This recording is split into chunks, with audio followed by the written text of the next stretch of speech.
Radhe Krishna Radhe, Jai Radhe Krishna Radhe, Radhe Krishna Radhe Krishna Radhe Krishna Radhe,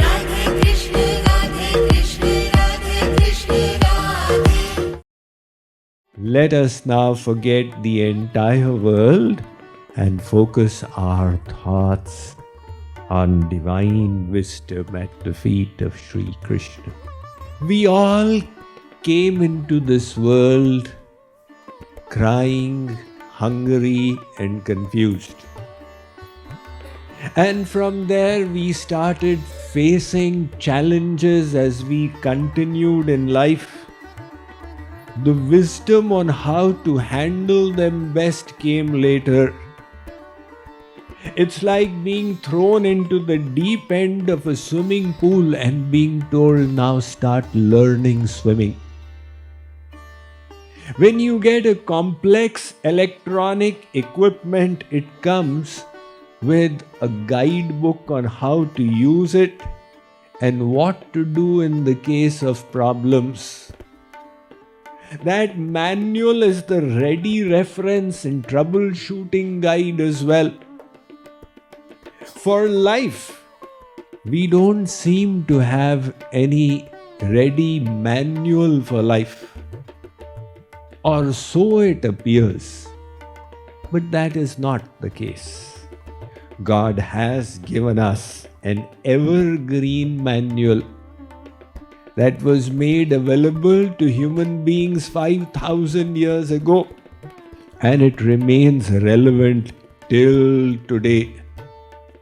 So imagine 2,500 years ago existed the Greek civilization, one of the most ancient known to the world. And 2,500 years before that, Sri Krishna spoke the Bhagavad Gita. And yet the knowledge is not outdated. This is because it is transcendental knowledge, divine knowledge.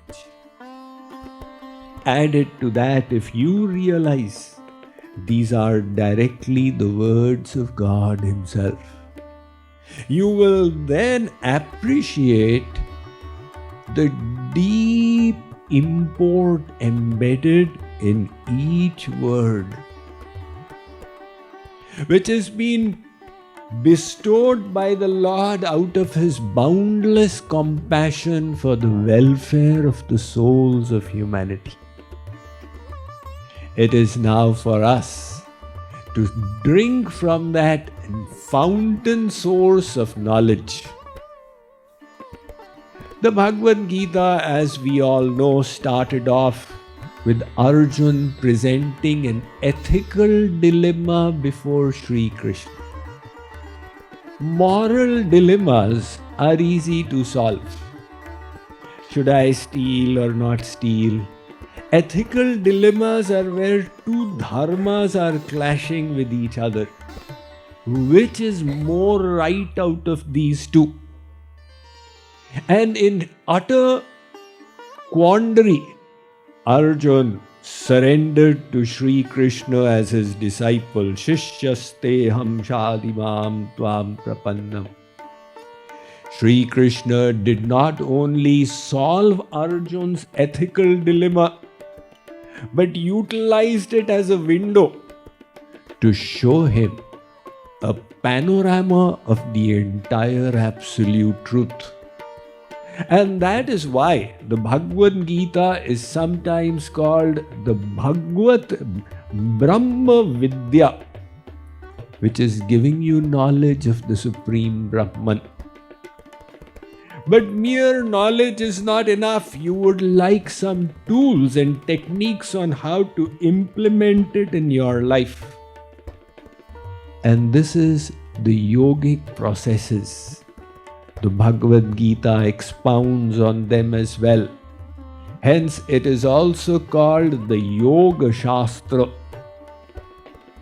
So that Bhagavad Gita, Bhagavat means God, Geet means song. It is veritably the song of God, sung by Shri Krishna and available to all of us, that we wish to savor over 5 days. It is impossible to do justice to such a profound scripture in 5 days. So I have chosen one chapter from it. Now, most scholars, they divide the Gita into 3 segments, like the Vedas, Kandatrayatmako Vedaha. The Vedas have got the Karma Kanda section, the Jnana Kanda section, and the Upasana or Bhakti Kanda section. Likewise, in the first 6 chapters of the Gita, Shri Krishna details about karma, akarma, vikarma, karma yoga. In the next 6 chapters, he expounds more on bhakti. And in the final 6 chapters, he is just giving jnana. So the Gita also has karma, bhakti and jnana. For our discussion here, we have picked out the 15th chapter, which is the favorite amongst many students of the Gita. This chapter was titled by Vedavyas as Puruṣhottam Yoga, the yoga of the Supreme Divine Personality. And since it has got just 20 verses to it, many people love to memorize these verses. And I know so many who recite them on a daily basis. So, let us now, with that brief introduction, begin. Verse number 1. I will say it, you can repeat after me. Shree Bhagavanu Vacha. Shree Bhagavanu Vacha. Urdhvamulamadah Shakham. Urdhvamulamadah Shakham. Ashwatham Prahuravyayam. Ashwatham Prahuravyayam.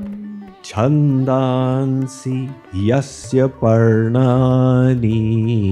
Chandansi Yasya Parnani. Yastam Vedasa Vedavit. Yastam Vedasa Vedavit. Translation. The Supreme Divine Personality said, they speak of an eternal Ashwath tree with its roots above and branches below. Its leaves are the Vedic hymns, and one who knows the secret of this tree is the knower of the Vedas. You may have heard the word Shashwat for eternal, immortal. The opposite of that is Ashwath, temporary, perishable. So this world is Ashwath because it is temporary. Everything out here is going to perish.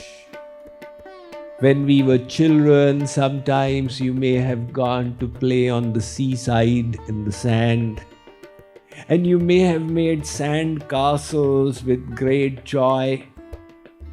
But all those castles were destined to be destroyed by one big wave from the sea. Likewise, this world is ever changing, ever perishing. Heraclitus, the ancient philosopher, said, you can never look at the same tree twice. Because when you close your eyes and look again, the tree has changed.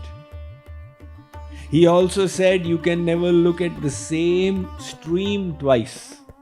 You close your eyes and open them, the stream has also changed. Our Vedas say, what is this world? Sansaratiti sansara, that which is constantly sliding. Again, what is jagat? So, gacchati iti jagat, that which continuously keeps moving. We forget and we pay excessive emphasis to temporary things. One grandmother used to love it when she would go to her son's home for the summer break, and the child out there, she would play Monopoly with him, her grandchild. And the child was young. Grandmother used to defeat. You know the Monopoly game? It's got the board, and as your coin moves ahead, you have opportunities to purchase different marketplaces, and you get money, false money, but it becomes a kind of a business game. Now she played all summer and kept defeating her grandchild and left. After a couple of months, another boy moved into the neighborhood who was really good at Monopoly. He began playing, and as a result, this guy also learned the expertise. He was now waiting for his grandmother to return. And when she did, he said, "Dadiji, will you please play Monopoly with me?" She said, "Of course." And in the game, the grandchild defeated the grandmother. The grandmother said, "Beta, I am so happy you have learned how to play it well. Now let me teach you the final lesson. Ultimately, all that you possess will go back into the box. It has got really no value. It's going to go back into the box. Likewise is this world as well. You can become Arabpati, Kharabpati, whatever be the case.